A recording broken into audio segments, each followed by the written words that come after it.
All right, first, would you please state your name for the record? Sure. Jeremy Weiss. Thank you for joining us this evening, Mr. Weiss.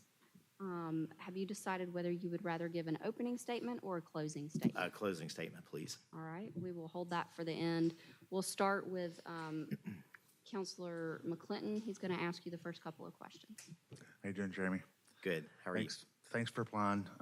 Again, Hoover City Schools is great because I think we have great teachers, we got great principals, but also starts with a great school board, and y'all volunteer your time. So I've got one or two questions I'm going to give you. I think it's probably been part of your packet already, but one of the biggest questions, me being a byproduct of this, growing up in the South back in the 70s and 80s, was busing and all kinds of stuff. And one of the biggest things that Hoover City Schools still has on its, I guess, docket is the Stout versus Jeffco Board of Education.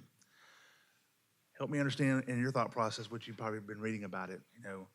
It won't be an easy fix, and one of my biggest pet peeves is diverse as Hoover is, and very, I would say, different than other cities, much more diverse than others. What can you, as a school board member, help us in doing to get us out of that order in the future? So, Steve, I think my response would be that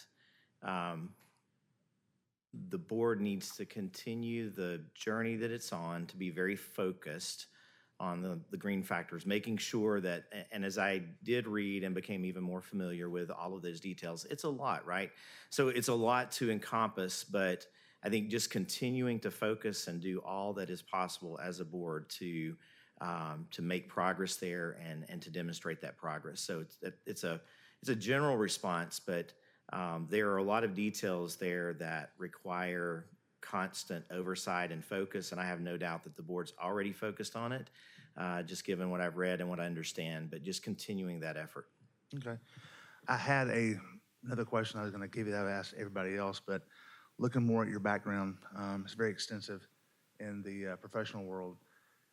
Your background, how do you see what you do professionally coinciding and helping being a good school board member with your business background? Sure. So my background really centers around customers. It's really about account management. So as I applied and as I listed various experience, I could talk about, budget planning, financial planning, implementing new products and services, all of those things. But I would say at the end of the day, it's really all about the customer and understanding the customer needs and trying to balance customer needs with the realities of what the organization can provide, and finding that right balance. And so I feel like that is, that's the mentality that I want to take into this. So do I feel like I'll be able to contribute in some specific ways based on my experience and skill set? Absolutely. But I think just, being a team player, making sure that as we work through issues as a board and arrive at a consensus, that we speak as one voice, and making sure that we understand the needs of those customers, whether it be the students, whether it be parents and guardians or the administration, understanding and creatively figuring out how to meet needs. And we live in an ever-changing world, right? So there are constant demands and constant changes that I believe we will have to continue to assess, outside pressures, et cetera, that the board and the school system deals with currently and will continue to deal with. Thank you. You're welcome. Thank you for being here, Jeremy. Just a couple of quick questions. What are your thoughts around a third high school? My initial reaction is, before we would consider building a third high school, we should figure out how to maximize the existing capacity that we have. And I know that can be a sensitive discussion, right? But I believe that we have to be good stewards of the resources we've been given. And it would be no small thing to consider building a new high school, right? Just the capital expense of doing so. So I think continuing to creatively solution for the capacity that we have before we would move in that direction. Very good. Last one. What do you feel is the most important issue facing our school system? And how would you go about addressing that issue? I think a couple of things. I think making sure that we stay well positioned to continue to attract and hire talent and make sure that we keep our eye on the ball. In the business world, in this situation with the board and with the school system, we can't afford to take our eye off the ball, right? And everyone that's come before this board and this board is working to leave a legacy of maintaining that expectation that's been set and that we so appreciate in the city of Hoover. So I think just making sure that we stay well positioned to continue to attract the right talent and that we're providing resources to those teachers, those educators and administrators, whether it be continuing education or training or other types of resources, finding ways to make sure they're equipped and so that they can focus on students when those students walk in the classroom every day.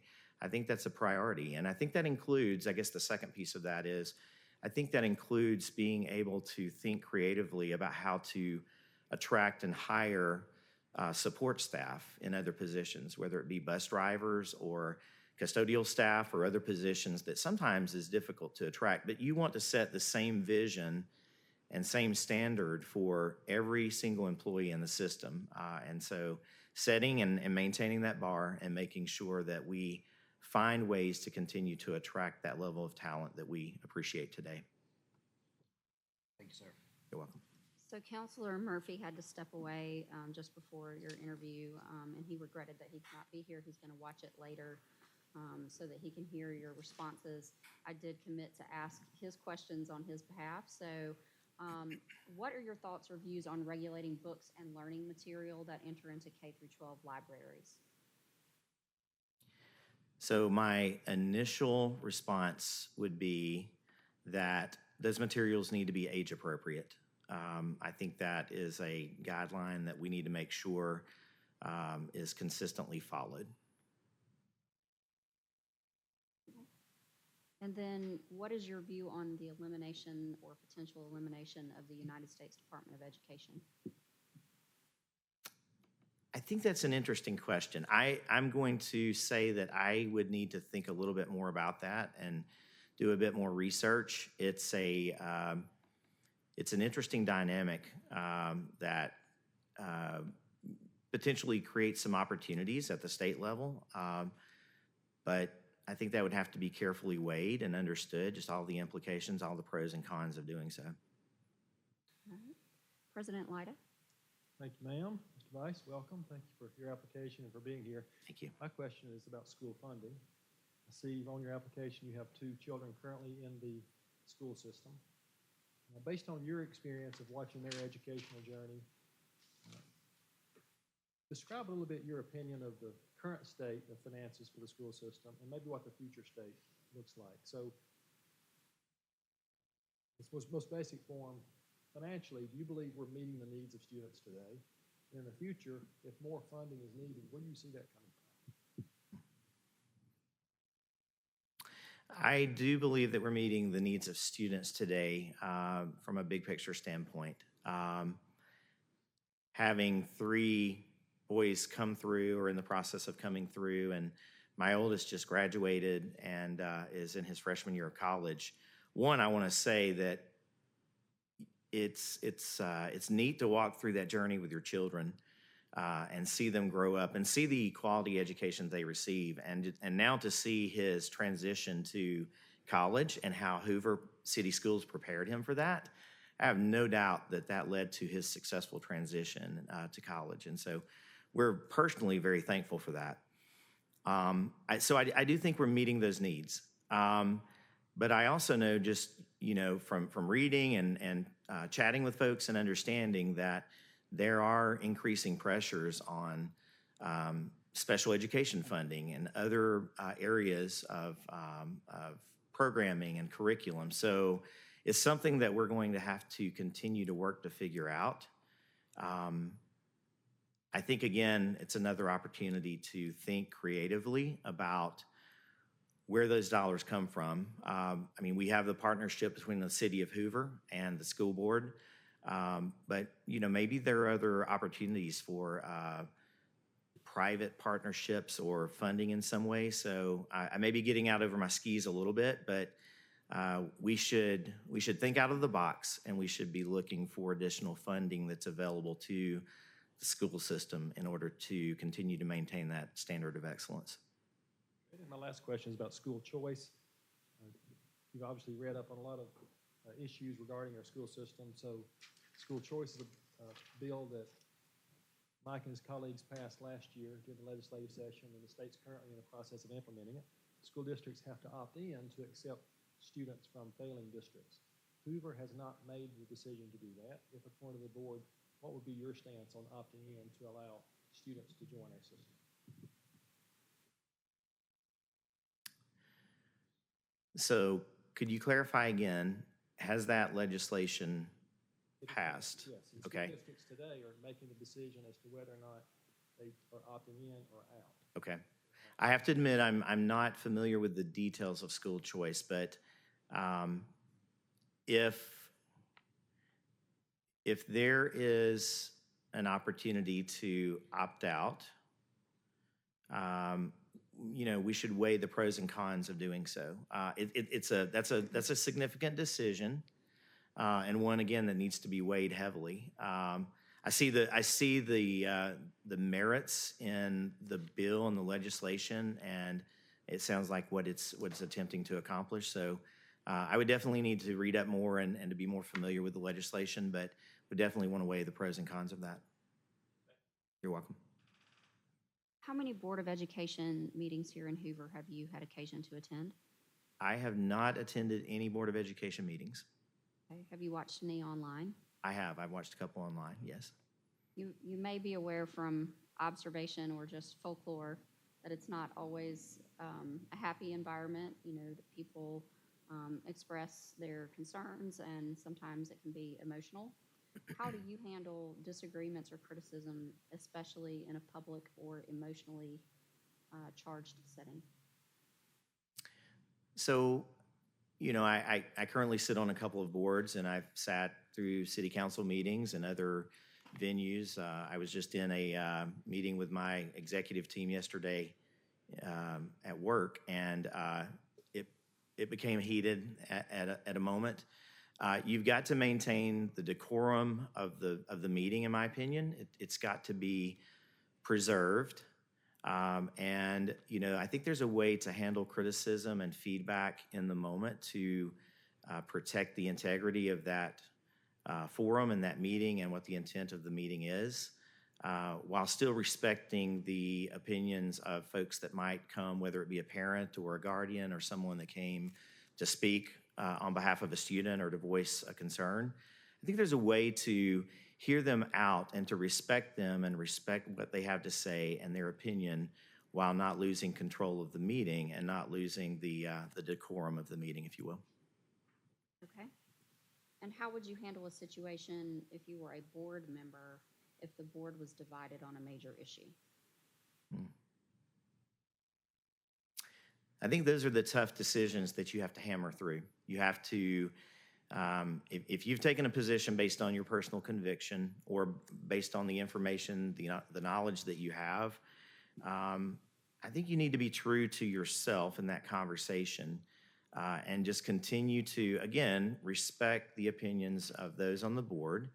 At the end of the day, you're a team, right? And I kind of alluded to this earlier, but making sure that you come together, you work through differences of opinion, you work together to solution for a common approach, something that everyone can embrace and take forward. So I think there's a way to do that in the same vein. There's a way to do that and respect those that have differing opinions.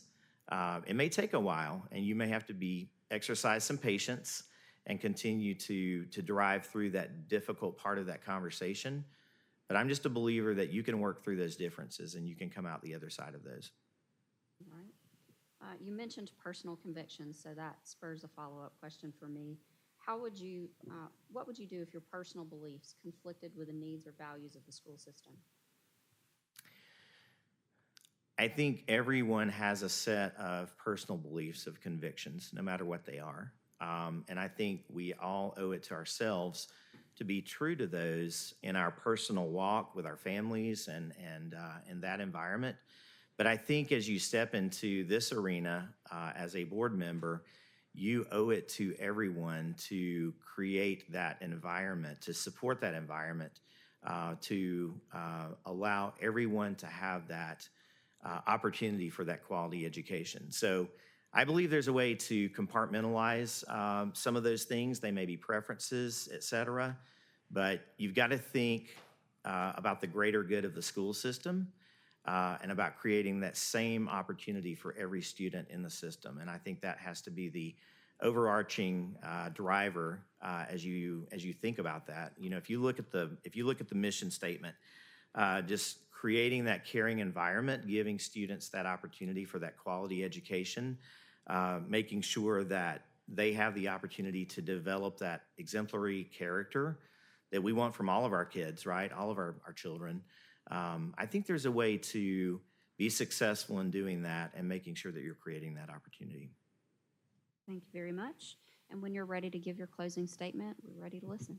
All right. Well, thank you very much. Well, I just want to say thank you. I'm honored to have the opportunity to apply, and I appreciate the opportunity to come before you tonight and to interview. So thank you for the opportunity. You know, I'm sure that every one of us, I've had the opportunity to talk with a couple of other candidates as I was waiting, and it was neat to sit and to talk about what brought us here and what brought us to this point. And, you know, we have such an amazing city and such an amazing school system. And I don't think we take it for granted. I believe that we are very proud of the school system that has been created over time, and it's not by chance, right? It's been a lot of really hard, purposeful work by a lot of people that have walked before this opportunity for one of us to sit on the board. So I feel very blessed personally. I know that my family does. Just the level of excellence that we can count on in our school system. And you have to be very intentional to make sure that that continues. I think you have to be laser focused to make sure that we're doing the right things with all the external pressures, et cetera. We've got to make sure that we're doing the right things. And so, you know, I would be honored to be a part of that. I would appreciate that opportunity. I love the opportunity to serve in various settings today, whether it be other boards or whether it be at church or other venues. I love to give back. And I think, you know, being what I would consider a longer-term resident of Hoover, this is home. This is where we work. This is where we play. This is where we shop. This is the center of our universe, right, for our family. And so there's no better place to plug in and to serve. And so I've been seeking and pursuing those opportunities and serving in other capacities. I feel like this is an opportunity, yet a different opportunity for me to give back and to serve. So I am absolutely committed, and I believe those that know me and know where I've served and where I'm serving, I'm absolutely committed to being true to the values, to the mission statement of the school board, of making sure that I come in to roll up my sleeves and to learn. There's a lot of things that I know I don't know, but I think I've demonstrated in other situations that I will roll up my sleeves and I'll give 100% and commit to learning what is necessary to be a valuable contributor to that situation. And so I would love that opportunity. It's important that we do things for the right reasons and that we do them in the right way. And I believe that our school system does that and that our board has set that standard. And I would love to be a part of continuing that standard. So I appreciate all of those that have come before this point in time, and if afforded the opportunity, would love to serve and would certainly appreciate your consideration as you weigh candidates for this opportunity. So thank you very much. Great. We appreciate you being here, and you did a nice job. Thank you. Thank you. Thank you.